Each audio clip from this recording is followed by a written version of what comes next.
I love cheering people on.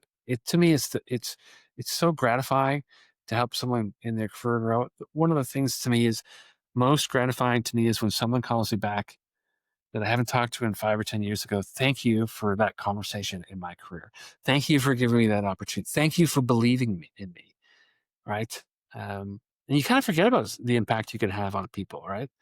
And that probably goes back to my father of always trying to help and support people in their time of need, which clearly funeral directors, a whole lot different than, marketing and sales organizations. But um, I love helping people.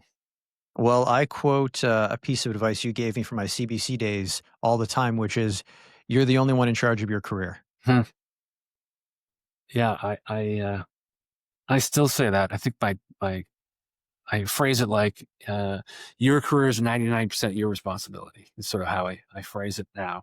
And the company will give you some training and opportunities and what have you. But I'm point blank with my direct reports. I go, I don't wake up in the morning. I'll use example Victor and go, what am I going to do for Victor's career today? I'm worried about the business. And yes, I want to coach and support you along the way. And where I see opportunities for you and I to have little conversations and for me to do that, I will. But I got a family, I got my career, I got the business to worry about, customers. You're the only one that is, mostly concerned about your career. So take control of it. And let's go back to the very basics. I wish they taught networking in school. Yes. We talked about this offline one of the times we spoke before. Networking is such a valuable skill. I didn't network for the first 10 years of my career. Partly that because, Labatt was a great company and I was focused on just growing within that.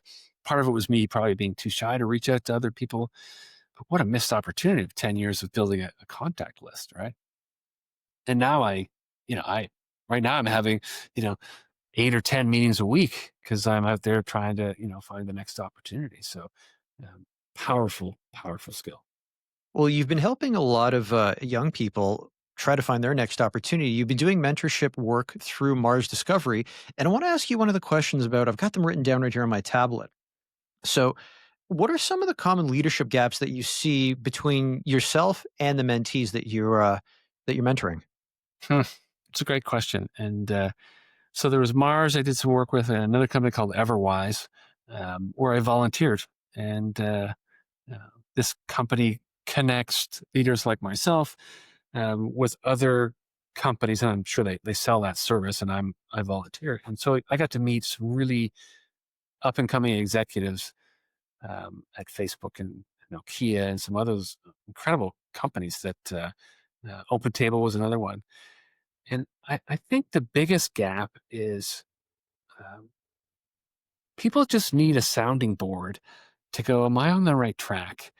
And again, it goes back to networking, right? What is a mentor? Is someone you can confidentially share your challenge, your opportunity. I mean, a good mentor doesn't solve that person's problem. A good mentor asks the right questions to let that person solve their problems because I can give you my advice, Victor, but you might go, that doesn't make any sense because he doesn't know my industry. I don't.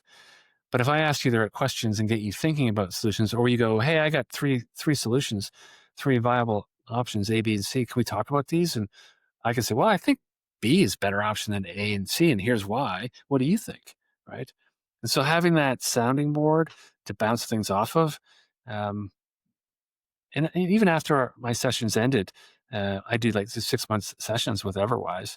I still get people to reach out to me a year or two later and go, "Hey, I've got this scenario. Can we talk?" And it was so much fun. So having that network, because what are you trying to do when you think you have a gap in leadership is build that confidence so that you can confidently move forward and be a strong leader. And that comes through experience, and that comes from building a network around you, right? So we don't do that enough.